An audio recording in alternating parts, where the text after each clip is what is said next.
Well, Sheila, tá míid an seo I mé an gairig in ar chorcaí, tá míid leis líad ar macróma agus bean trí. Se cean go príomhháilte réaltacht bhúscrín a cha. Is í an príomhhailtear an taobh yes do gailteach bhúsgrí tá kilometrán cúlé agus bailhúrna comma. Tá an gailteach féin timpeall 5,000 ar lehead.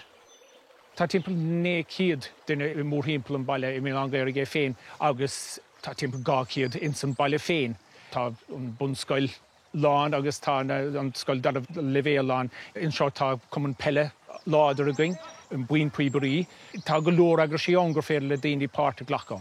So áit an bhean a riide. Tá an bheoí, le tá dí féidir le fé dhíhín timpeall 8 éacre. Tá an sráidháile héin soch grathach ach dír cúpla céim amach an áit.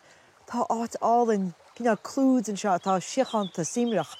Is é seo na céimena tá sé dul tresta óing an lí, mas muoín túair an áit ina bhfuil béal an gairig agus brí an enim, béal áthe, an áthe ag béal an gairig agus an gairthe ná áit ísisiúil riascach le crín agus bhí sé dechar na óing a trestú. So tóga gon an na céimena an seo sular tóga gon dádrachad atá in san tráid.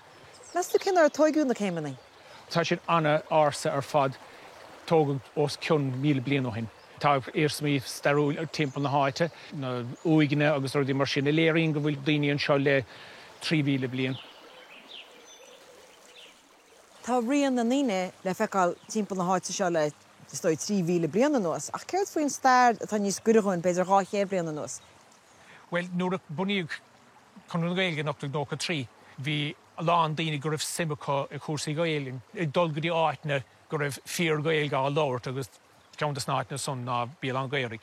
Bud tuis go raibh na daoine go léir ó chun na gailge bhí an mion náisiúna sinna có agus de tháinig go lán daoine go raibh buinte có leis an feachtas nefspleach níos déanaí. Bhí Padraig Pearson seo in éireach agus ag dó ag búla leis an sagar próiste na áitiúil go raibh sé cardúr leis. Bhí Tréalach Singh ag teachta bhí an gairig, Thomas McCurtain, tháinig Cathal Brúin seo ag múin ar feag saora, bhí Tomás MacDonagh an seo agus le déon cogad na saoirse. Bhí an áit seo gníomhach go leor bhí lán daoine ag teachta.